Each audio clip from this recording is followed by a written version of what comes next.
ஆண்டவர் நம்மோடு கூட பேச விரும்புகிறார். எத்தனை பேர் நம்புறீங்க? உலகம் தோற்றம் முதல் இந்த நாள் வரைக்கும் கர்த்தர் நம்மோடு பேசுறது.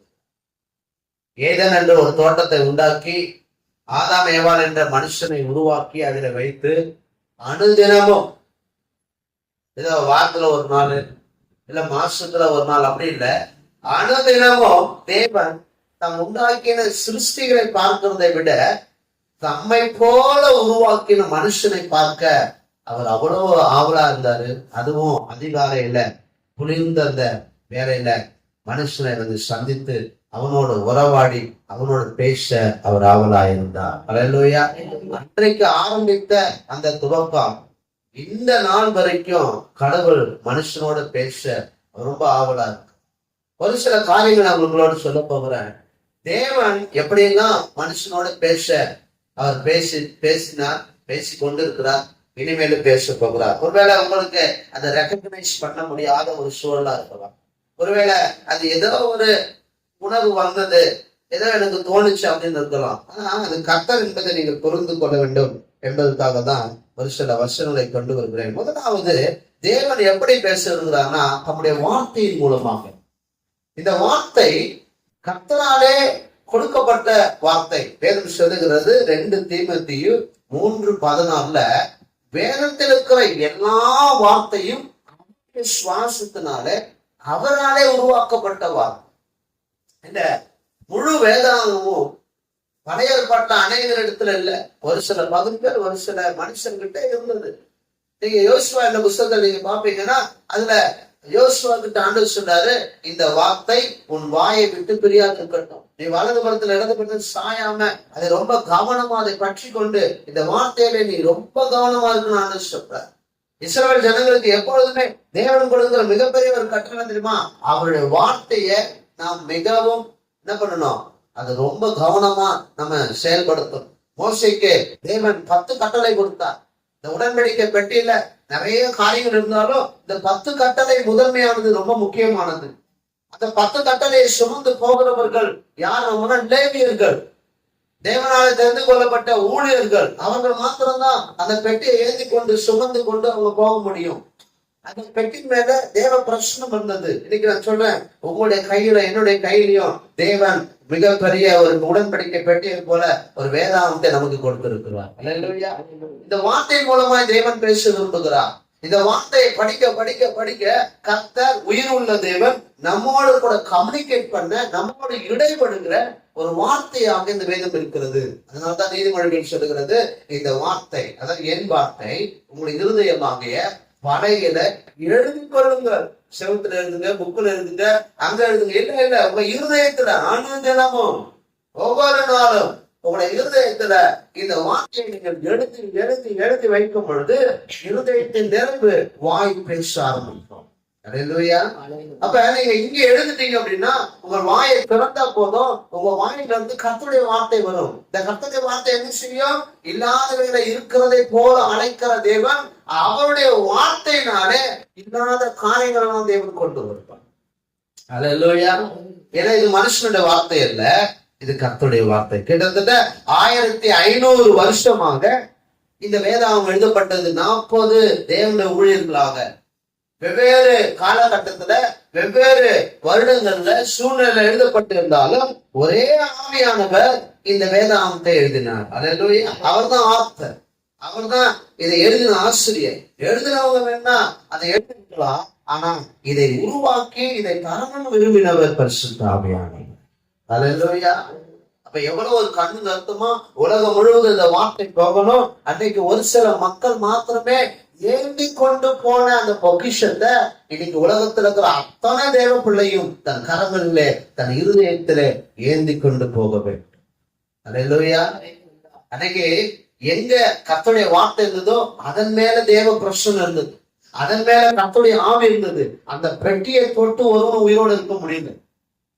நீங்க நான் சொல்றேன், நீங்க ஏன் விசேஷமானவர்கள், நீங்க ஏன் கனம் பொருந்தியவர்கள்? உங்களுக்குள்ள கர்த்தருடைய வார்த்தை உடன்படிக்கை இருக்குமானால் இந்த அபிஷேகம், இந்த வல்லமை, அந்த விசேஷம் உங்க மேலையும் இருக்கும்.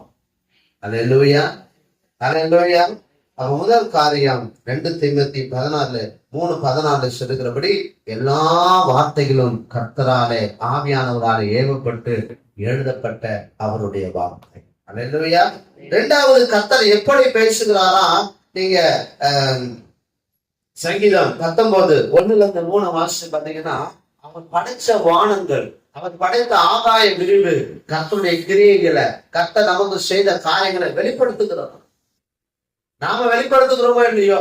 ஏன்னா அவரை போல உண்டாக்கப்பட்ட மனுஷர்களை இன்னைக்கு வெளிப்படுத்த மாட்டோம். கர்த்தரை, அவருடைய வருகையை நம்ம சொல்ல மாட்டோம். முதல் வருகையை, இரண்டாவது வருகையை நம்ம சொல்ல மாட்டோம். அன்பை சொல்ல மாட்டோம். ஆனா அவருடைய சுவாபத்தை, அவருடைய அன்பை, அவருடைய இரக்கத்தை இந்த உலகம் முழுவதும் அவரால் சிருஷ்டிக்கப்பட்ட சிருஷ்டிப்பு படைப்புகள் அதை வெளிப்படுத்துகிறதாம். அப்ப கர்த்தர் எப்படி பேசுகிறார்னா, தாம் உருவாக்கின சிருஷ்டிகள் மூலமாக. சொல்லுங்க. ஆமா, சிருஷ்டி. நம்ம அவரால் உருவாக்கப்பட்ட அந்த நாம் பார்க்கிற இந்த உலகத்துல மூலமாக தேவன் வெளிப்படும். அதன் மூலமாய் தேவன் அதை உருவாக்குகிறார். வேதாம் பைபிள் படிக்கும் பொழுது நிறைய பேருக்கு நிறைய கேள்வி. அது எப்படி இதெல்லாம் ஆட்டோமேட்டிக்கா நடக்கிறது? இதுக்கெல்லாம் கடவுள் இன்னும் ஒருத்தர் பின்னாடி இருந்து அதை இயக்கல அப்படின்ட்டு. நாம பார்க்கிற இந்த கடிகாரத்தை இயக்கிறதுக்கு ஒரு மனுஷன் தேவைப்படும். இந்த கடிகாரம் இப்படி போய் இப்படி சுத்தி வர்றதுக்கு பின்னாடி ஒரு பேட்டரி, அதுக்கு 2 முள்ளு, அதுக்கு ஒரு வளையம், அதுக்கு ஒரு நம்பர், இதெல்லாம் கொடுத்து அதை இயக்கிறதுக்கு என்ன தேவைப்படுது? ஒரு மனுஷன் தேவைப்படுது. அது தானா ஓடிடுமா? தானா ஆயிடுமா? தானா அது ஒர்க் ஆகாது. இதுக்கு பின்னாடி ஒரு மனுஷன் இருக்கிறான், அதுக்கு முன்னாடி ஒரு டிசைன் பண்ண இருக்கிறான், அதுக்கு முன்னாடி அதை உருவாக்கின, அதை ஏற்படுத்தின ஒரு ஞானி இருக்கிறான். இதுக்கு பின்னாடியே ஒரு மனுஷன் இருப்பானா? இந்த உலகம் தானாக இயங்கல. இந்த உலகம் இயங்குறதுக்கு பின்பாக நம்மை உண்டாக்கின சர்வ வல்லமை உள்ள தேவன் இருக்கு. அவர் தான் உருவாக்குறார். வேதத்தை நீங்க வாசி பாத்தீங்கன்னா, கடல்ல இருக்கிற அந்த அலை ஒரு அவ்வளவு பெருசா இருக்கிற கடல்ல ஏன் ஒரு குறிப்பிட்ட அளவுக்கு மேல தாண்டி வரமாட்டுது? கர்த்தருடைய வார்த்தைக்கு அது கீழ்ப்படிந்தது. கரையை தாண்டி வரக்கூடாது, கர்த்தருடைய சித்தம். அது அவ்வளவு தூரத்துக்கு மேல வரக்கூடாது. ஏன் சூரியன் ஏன் ரொம்ப கிட்ட வர முடியாது? ஒரு டிஸ்டன்ஸ்லயே இருக்கு. அதுதான் கர்த்தர் அந்த அளவுக்கு தான் இருக்கணும். அது கிட்ட நீ வரக்கூடாது. பூமியை இந்த அளவுக்கு டிஸ்டன்ஸ் தான் இருக்கணும். அது ஆகாயத்துல அப்படியே தொங்க விட்டுருக்கிறாரு. இதெல்லாம் ஏதோ ஒரு இயற்கை, அது அப்படியே தானாக நடக்கும். இல்ல தானாகவே எதுவுமே நடக்காது. உங்க வீட்டுல இருக்கிற எந்த பொருளும் தானாவே நடக்காது, தானாவே ஓடாது, தானாவே செயல்படாது. நீங்க நகர்த்தினாதான், நீங்க செஞ்சாதான் என்ன பண்ணும்? அது நகரும். இந்த உலகம் அப்படித்தான். இது கர்த்தனால உண்டாக்கப்பட்ட ஒரு பொக்கிஷம். இதுல நகர்கிற நகர்வு எல்லாம் கர்த்தர் சொல்லும் பொழுதுதான் நடக்கும். அல்லேலூயா. அப்ப கர்த்தருடைய கிரியைகளை வெளிப்படுத்துகிறது ஆகாய விரிவு. அவர் படைச்ச எல்லாமே கர்த்தருடைய கிரியை. அதன் மூலமாய் மனுஷனோட கர்த்தர் இடைபடுகிறார். இதன் சொல்ல முடியும். சூரியனை யாரா நிப்பாட்ட முடியுமா? ஆனா யோசுவா நிப்பாட்டுற. சூரியன் நிப்பாட்டுற. சூரியனுக்கு கீழ்ப்படி. செங்கடலை பிளக்கும் பொழுது செங்கடலை கீழ்ப்படியுது. கர்த்தருடைய வார்த்தைக்கு என்ன பண்ணுது? கீழ்ப்படியுது. இன்னைக்கு அது சாட்சியா இருக்கு. கர்த்தர் சொல்லுகிற கிரியை, அவர் பேசுற அந்த கம்யூனிகேஷனை வெளிப்படுத்துது. என்ன வெளிப்படுத்துது? அவர் செய்கிற அற்புதம் என் மூலியமா நடக்கும் என்பதை வெளிப்படுத்துகிறது. அது செய்து இரவுல அக்கினி ஸ்தம்பம், பகல்ல மேக ஸ்தம்பம். மேகம் வெளிப்படுத்துது, அக்கினி வெளிப்படுத்துகிறது. தேவனுடைய கிரியை நான் இப்படி செயல்படணும், அவனுடைய மகத்துவம் அவ்வளவு பெருசு என்பது இயற்கை. வேதாந்தத்தை படிக்கும் பொழுது அது வெளிப்படுத்துகிறது.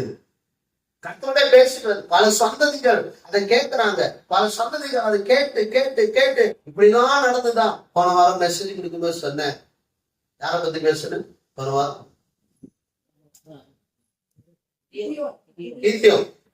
கிதியோன் ஒரே ஒரு கேள்வி கேட்கிறார். கிதியோன் கிட்ட அந்த தூதர் பேசும் பொழுது, நீ உண்மையாகவே கடவுளா, எங்களுக்கு ஏன் அப்படி நடக்குது? எங்களுடைய பிதாக்களுக்கு தேவன் செய்த மிகப்பெரிய அற்புதத்தை நாங்க கேள்விப்பட்டோம். செங்கடலை பிளந்து நடத்தினாரு. மேகஸ்தம்பம், அக்கினி ஸ்தம்பம், மண்ணா, காடை, தண்ணீர் இதெல்லாம் கொடுக்கப்பட்டது கேள்விப்பட்டுமே. அதெல்லாம் ஏன் நடக்கல? அப்ப பாருங்க, இதெல்லாம் நடந்தது என்பதை அதெல்லாம் வெளிப்படுத்திருக்கு. அப்ப அதெல்லாம் சாட்சி. கர்த்தருடைய வார்த்தைய, கர்த்தருடைய செய்திய, அந்த இயற்கை சீற்றங்கள் என்ன பண்ணுது? வெளிப்படுத்தி இருக்கிறத ஒரு தேவ மனுஷன் சொல்றோம். அதை செஞ்சதுனாலதான் அதை மேற்கோள் காட்டி ஏன் நடக்கல என்பதை அவங்க கிட்ட, கடவுள்கிட்ட கேட்கணும். அப்ப எந்த அளவுக்கு தேவன் தன்னுடைய கிரியேஷன் மூலமாக தான் உண்டாக்கப்பட்ட, தான் உருவாக்கப்பட்ட இந்த உலகத்தின் மூலமாய் தேவன் பேசுகிறார்.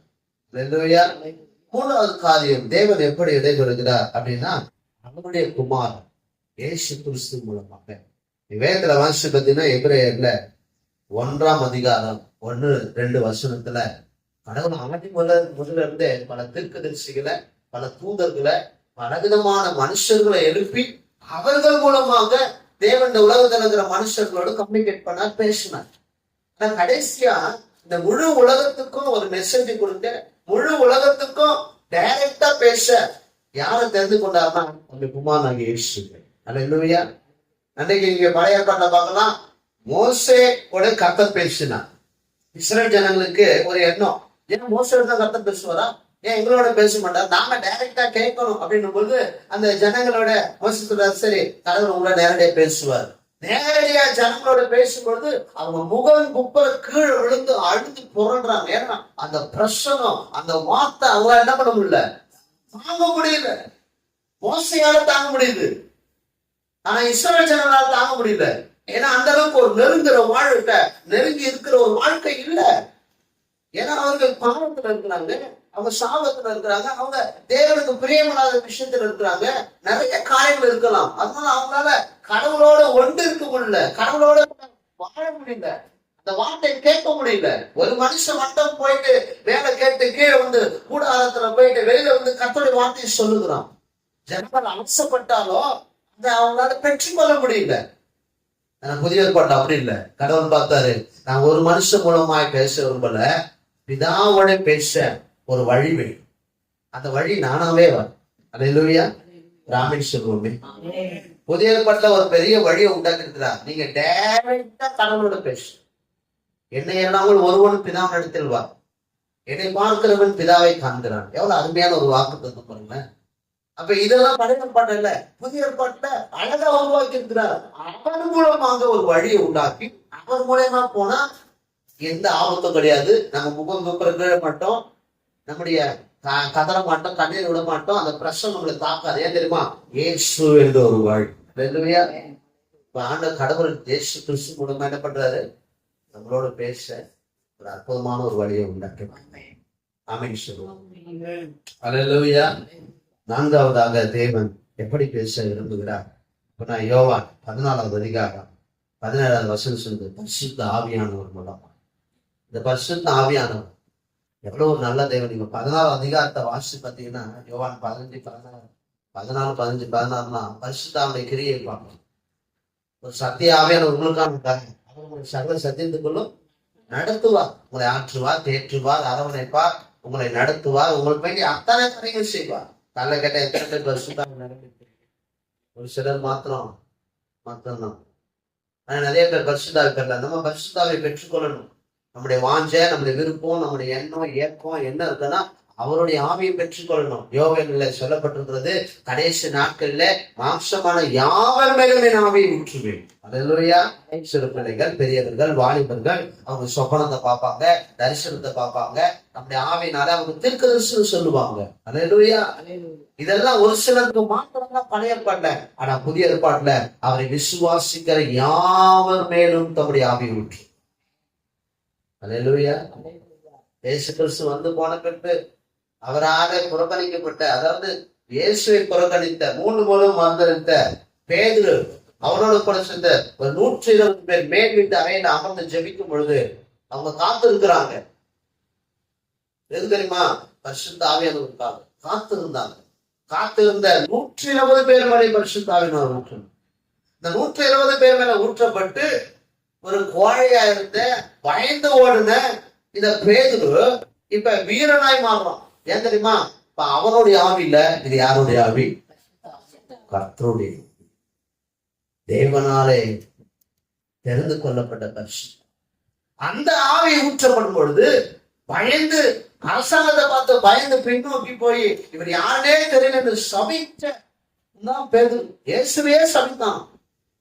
அந்த பேதுரு எழுப்பி நின்று அவன் எல்லாருக்கும், ஆமா நாங்க பிரசங்கிப்போம், உங்களால கொல்லப்பட்ட, உங்களால தூக்கிடப்பட்ட அந்த இயேசுவை நாங்க என்ன பண்ணுவோம், பிரசங்கிப்போம். ஏன்னா அவர் தான் மெய்யான தேவன். அவர் தான் எங்களுக்காக வந்தவர், எங்களுக்காக மரிச்சார், எங்களுக்காக ரத்தம் சிந்தினார். அவர் தான் பிதாவினுடைய குமாரன், நம்முடைய ரட்சகர், நம்மளை காக்க வந்தவர். தைரியமா சொல்றான். இவன் படிப்பறிவு இல்லாதவன், இவனுக்கு எப்படி இவ்வளவு ஞானம், இவனுக்கு எப்படி இவ்வளவு ஒரு தைரியம்? அவனுக்குள்ள இருக்கிற ஞானமும் தைரியமும் பரிசுத்த ஆவியானவர் கொடுக்கும். அல்லேலூயா. ஆவியானவை பெற்றுக்கொள்ளான். இந்த அபிஷேகம் நிரம்பலாம். 3000 பேர் ரட்சிக்கும். அவன் நடந்து போகும்பொழுது எத்தனை முறை நடந்து போயிருப்பான் அந்த தெருவுல. ஆனா இப்ப நடந்து போகும்பொழுது அநேக வியாசர தூக்கில் வந்து பக்கத்துல போடுறாங்க. ஏன் தெரியுமா? அவன் நிழல் பட்டு, அவனுடைய நிழல் அல்ல, பரிசுத்த ஆவியானுடைய நிழல். அப்படின்னு சொல்லுவோம். ஜனங்களோட எப்படி கம்யூனிகேட் பண்றாரு பாருங்க, ஜனங்களோட எப்படி ஹீலிங் பண்றாரு பாருங்க, பரிசுத்த ஆவியானவர். அந்த ஆவியானவர் நீங்க பெற்றுக்கொள்ள வேண்டியது ரொம்ப முக்கியம். ஒரு இடத்துக்கு போறீங்க, ஒரு இடத்துல பேசுறீங்க, ஒரு இடத்துல நிக்கிறீங்க, ஆவியானவர் நம்மோட பேசணும். அதை நீங்க விரும்பணும், நீங்க நம்பணும், நீங்க விசுவாசிக்கும் பொழுது, ஆவியானவர் நம்ம மேல இருக்கும் பொழுது அந்த ஆவியானவர் பேசுவா, அந்த ஆவியானவர் உணர்த்துவா. அந்த ஆவியானவர் செய்ய ஒரு ஊழியக்கார சிலர் 50 வருஷமா நான் ஊழியம் பண்ணேன், ஒரு மாற்றம், ஒரு எழுப்பது ஒண்ணுமே வரல. சொல்றாரு, என்னைக்கு பரிசுத்தாக என் மேல ஊற்றப்பட்டது 50 வருஷம் நடக்க வேண்டிய ஊழியத்தை ஒரே வருஷத்துல தேவன் நிறைவேற்றி. எவ்வளவு பெரிய வல்லமை பாருங்க. 50 வருஷமா நடந்த ஊழியத்தை ஒரே வருஷத்துல தேவன் எழுப்பினாங்க. காரணம் ஆவியானவர். அல்லேலூயா. அப்ப 50 வருஷம் தான் ஊழியம் பண்ணி ஒண்ணும் இல்லாம பார்த்துக்கிறாங்க. இன்னைக்கு ஆவியானவர் சபைகள் மேலோ அங்க இருக்கிற எல்லாமே ஊற்றப்படும் போது ஒரு எழுப்புதல் உண்டாகும். அவங்க எழுப்பி பிரகாசிக்க ஆரம்பிக்கிறாங்க, அவங்க எழுப்பி வேலை செய்ய ஆரம்பிக்கிறாங்க, கர்த்தருக்காய் சாட்சியா நிற்கிறாங்க, கர்த்தருடைய ஆவியை பெற்றவங்களா இருக்கிறாங்க. அல்லேலூயா. அப்ப கர்த்தர் எப்படி பேச விரும்புகிறார்? ஆவியானவர் மூலமாக. எப்படி? ஆவியானவர் மூலமாக. 5வது ஜெபத்தின் மூலமாக. பிலிப்பியர் 4ஆம் அதிகாரம் 6-7 வருஷம் பார்த்தீங்கன்னா, ஜெபத்தின் மூலமா எல்லா விண்ணப்பங்களும் நம்ம அவருக்கு செலுத்தும் பொழுது எல்லா சூழ்நிலையை மாற்றுகிறவர் அவரே எல்லாவற்றையும் செய்து முடிப்பார் என்ற எண்ணம் நிச்சயம் நமக்குள்ள உண்டாகிறது. நம்முடைய ஜெபத்தை கேட்கிறவர் அவர். எத்தனை பேர் நம்புறீங்க? அல்லேலூயா. பல பரிசுத்தவான்கள் சொல்றாங்க, அவங்களுடைய ஊழியத்துடைய அவனுடைய வாழ்க்கையோட சக்சஸ் என்ன? காலையில 3 மணிக்கு, காலையில 3 மணிக்கு எழுப்பி ஜெபிக்க ஆரம்பிச்சிருவாங்க. காலையில 3 மணிக்கு எழுப்பி ஜெபிக்கிற ஜெபம் அவ்வளவு பவர்ஃபுல்லா இருக்கும். அல்லேலூயா. அந்த 3 மணி ஜெபம் உலகத்தையும் அசைக்க கொடுத்தாங்க. ரியல் மோடி, ஆஸ்பான், நிறைய பெரிய பெரிய ஊழியர்கள், ரைனார் போங்கி, நிறைய எத்தனையோ சொல்ல முடியாத தீர்க்கதரிசிகள், தேவனுடைய ஊழியர்கள் அதிகாலையில எழுப்பி ஜெபம் பண்ணுவாங்க, நல்லா நன்றி சொல்லுவாங்க, விண்ணப்பங்களை இவங்க ஏறெடுக்கிறத விட தேவ சமூகத்துல உட்காந்து அமர்ந்து தேவனுக்கு நன்றி சொல்லிட்டு அமைதியா இருப்பாங்க. தெரியுமா? கர்த்தர் நம்மோடு பேசுகிறது. அதிகாலையில கர்த்தர் நம்மோடு விதைப்படுவார். அல்லேலூயா. அங்க போயிட்டீங்கன்னா அது சொன்னா இது சொன்னா அது பண்ணா அது பண்ணா அது இல்ல. கர்த்தரை நாம டிக்ளேர் பண்ணி ஆண்டவர் மகிமைப்படுத்தி நன்றி சொல்லி நாம் காத்திருக்கும் போது காலையிலே தேவன் நம்மோடு சிலரோட முகமுகமா பேசுது, சிலர் உண்மையாவே சத்தத்தை நாங்க எடுத்துக்கிறாங்க. எனக்கு தெரிஞ்ச என்னுடைய ரொம்ப பெரியமான ஒரு ஊழியர், ஒரு ஏதோ காட்டுக்குள்ள போயிட்டு ஏதோ போயிட்டு வருவா, ஃபுல்லா எனக்கு அந்த அளவுக்கு ஒரு ரெகக்னைசேஷன் தெரியல. கடவுளை நேரடியான காட்டுல சந்திச்சு நான் ஊடகத்துக்கு அடைக்கிறேன்னு சொல்லி அந்த சத்தத்தை கேட்டு உடைத்துட்டு வந்தவங்களா இருக்கிறாங்க. கடவுள் இன்னைக்கு என்ன பண்றாரு? நம்ம ஜபத்தை கேட்கிறத நம்ம ஜபத்துல என்ன பண்றாரு? பேசுறாரு. நாம நினைக்கிற ஜபன்றது நாம மட்டும் தான் பேசுறது இல்ல. ஜபம் பண்றது நீங்களும் பேசணும், அவரும் பேசணும். 2 கம்யூனிகேஷன் அப்படின்னு சொல்லுவோம். அல்லேலூயா. 2 விதத்தில் தேவன் அவரும் பேசுவார், நாமும் பேசக்கூடிய ஒரு தருணம். 6வது காரியம் ரோமர் 8:28 சொல்லுகிறது, எல்லா சூழ்நிலைகள் மூலமாய் பேசு. எப்படி பேசுவாரு? சூழ்நிலை, சர்க்கம்ஸ்டன்ஸ், எல்லா விதமான சூழ்நிலை. நமக்கு ஒரு சூழல் இருக்குது, ஒரு துக்கமான சூழ்நிலை, அந்த சூழ்நிலையை வச்சு பேசு. சந்தோஷமான ஒரு சூழ்நிலை, அந்த சூழ்நிலையில் பேசுவார். சில நேரம் நான் அமைதியா இருப்பேன், மத்தவங்களுக்கு அவங்க எப்படி இருக்கும்? ஏதோ ஆனா நமக்கு தெரியும் கர்த்தர் நமக்கு அந்த சூழ்நிலையை காட்டி தேவன் நமக்கு பேசுறது அந்த இடத்துல. அல்லேலூயா. எங்கேயோ ஏதோ ஒண்ணு நடக்கும், ஏதோ ஒரு சூழ்நிலை அப்படியே நடந்துகிட்டே இருக்கும். அந்த சூழ்நிலை வச்சு கர்த்தர் பேசுவான். என் கூட படிச்ச பாஸ்டர் பீட்டர் பால் குஜராத்ல ஒளிச்சு அவர் நிறைய சாட்சிகள் சொல்லி ஒரு நாள் ஒரு மரத்தடில போய் உட்காந்துட்டு நிறைய இடத்துல ஒருத்தர் மக்கள் இருந்து உட்காந்து அந்த கிராமத்து மக்கள்லாம் ஏற்றுக்கல, சுவிசேஷத்தை ஏற்றுக்கல, எதுவுமே பண்ணல. ஊர்லாம் சேர்ந்து எல்லாம் திருவிழாலாம் கொண்டாடிக்கிட்டு அந்த பக்கம் அப்படியே அவங்க அவங்களுக்கு கடவுளை கொண்டு கொண்டு அப்படியே கொண்டு வராங்க. இருக்கிற ஜபம் ஆனா நீங்க உண்மையை உள்ள தெய்வம், ஜபத்தை கேட்கிறவர். இந்த சூழ்நிலை என்னை தாண்டி போக கூடாது, எனக்குள்ள தேவன் என் ஜபத்தை கேட்கிறவர் அப்படின்னா இந்த அவன் கொண்டு போகின்ற அந்த என்னை தாண்டி போகாம அதை அப்படியே விழுந்து கீழே கடக்கணும். அவன் ஜபம் போட்டு மரத்தடில உட்காந்து எப்படி யோனா சூரச்செடி கீழே என்ன பண்ணாரு, ஆமணக்கு செடியே சுரைக்கு செடியே அந்த செடி கீழே உட்காந்து அப்படியே உட்காந்து பார்த்துக்கிறோம், மரத்த கீழே உட்காந்து பார்த்துது. அவ்வளவு தூரம் வந்து ஆணவத்தோட வந்த அந்த கோபுரம் மாதிரி பெருசா அவங்க கொண்டு வந்தது. இந்த மரத்தை தாண்டி போகும்போது பொத்துன்னு சூழ்நிலை மூலமாய் தன்னை வெளிப்படுத்துவது நானே கர்த்தர். அல்லேலூயா. நானே உலகத்தை உண்டாக்கு ஒரு நல்ல தேவன் நீங்கள் நானும் ஆராதிக்கிறேன். சூழ்நிலை மூலமாய் யார்கிட்ட என்னவோ நடக்கும், ஏதோ ஒரு கல்யாணத்துக்கு போவோம், அந்த கல்யாணத்தோட கர்த்தரோடு பேசுவான்.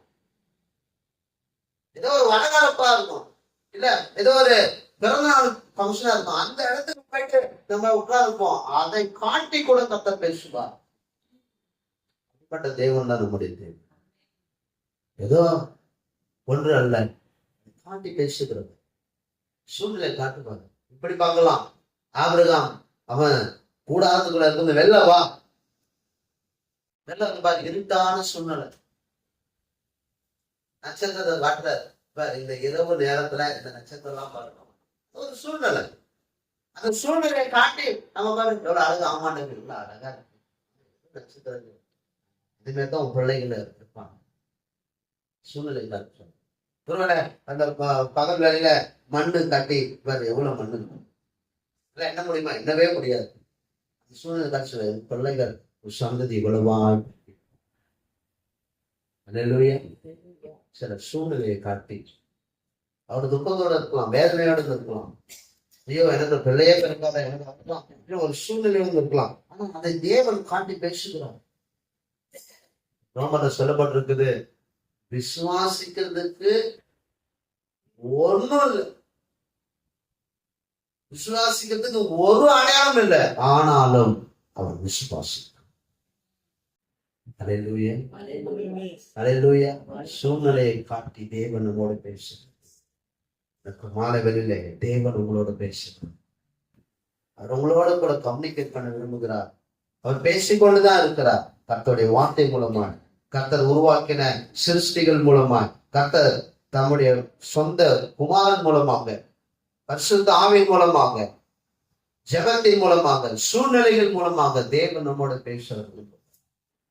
மாலை வெளியில நாம் தயாராக இருக்கணும். அவருடைய சத்தத்தை கேட்க நம்ம ஆவலா இருக்கணும். எல்லாரும் இருந்திருக்கோம். இந்த மாலை வேலை நன்றி சொல்லுவோம், தேங்க் பண்ணுவோம்.